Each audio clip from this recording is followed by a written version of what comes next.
think Bart's case is unique where it's not really a whodunit. It's not a case where we're saying it wasn't our guy, but we don't know who did it, which is sort of unsatisfying and harder to prove. Here, we know who did it, and that person took the fifth today when she was asked about it and had the opportunity to deny it. So I think one of the reasons that we believe in Bart's case is because we know who the real killer is. We have DNA evidence of it. We have scientific evidence showing that everything the state said about Bart at trial was wrong, and she took the fifth today. So I think it's a uniquely powerful innocence case. After today.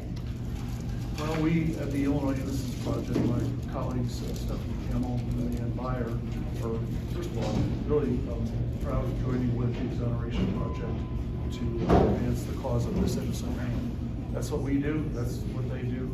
And so we're really pleased to be here and get this part done today. What did you think hearing from Mrs. daughter for the first time? I know it's been years and she can only recall so much, but what was that like finally hearing it? Well, strong young woman, respect her. In fact, she was willing to come a distance, tell the truth. It has to be difficult under these circumstances, so much respect to her. And we weren't able to hear from Don Lane directly. What was that effort like and why was he not able to today? Well, I would defer that question to my colleagues up north at the Exoneration Project if they care to comment further. You know, that happens sometimes where there are people who either are not findable or don't want to be found. And so I can't tell you anything more than that other than there was an attempt to find him and it didn't work. So. Do you have any anticipation on how long you think it'll take the judge to make a decision on it? I can only quote what he said, which I believe he said he would rule quickly. I don't mean to insert that word if that's not what he said, but that's my recollection. I think he said he would rule quickly.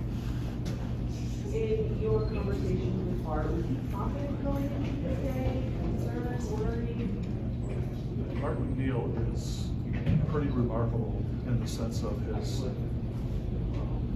attitude, strength. He has the truth on his side, that he's innocent. And so that truth he manifests for him in terms of continued confidence that ultimately the truth will be exposed for everyone. As we go through these roadblocks that he has seen in this process, how does he handle those roadblocks? Or it's a long process, a lot of delays, which understandably so, I guess, you know, it's a process. Well, I think he handles them quite well, but he also handles them by having a lot of incredible supporters and having the awareness of that, aware that there's a lot of people out here who care about him. And for any of us, that would be very heartening, very helpful to have that support. Do you think the judge feels pressure with the amount of people that do show up to these hearings, or do you think I think I would be out of line to speculate on how the judge feels. that is fair? Yes.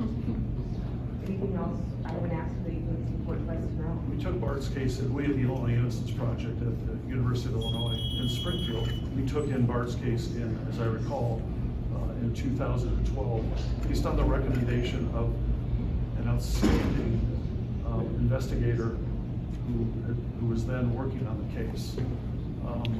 An investigator who I know to be, fairly conservative with his comments and thoughts.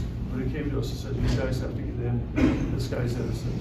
This is what you do." So please jump in. And to be with Bart, these 7 years ago, we're proud of it. This is what Innocence Project do.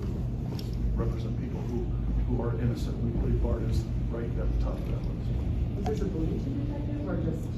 No, it wasn't a detective, it was an investigator. Oh, I'm sorry, was this a Bloomington? Oh, private investigator. No, private investigator who had become involved in the case and who I had known for a long time. He said, "You gotta get in on this one, this guy's innocent."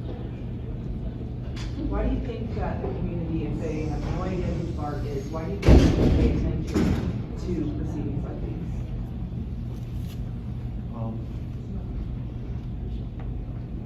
This is not in a vacuum. We, the five of us, the five attorneys who are here representing Bart today, work on case after days of the case all over this state. This does not happen in a vacuum. There are reasons why this happens. People in the community should know these reasons because it may affect their life, their community, someone they love. We deal with loved ones on a daily basis. It's painful to see them go through the experience of a wrongful conviction. And so, yeah, everyone should know about what goes on in this case. Thank you. Just have one question, sir. Yeah.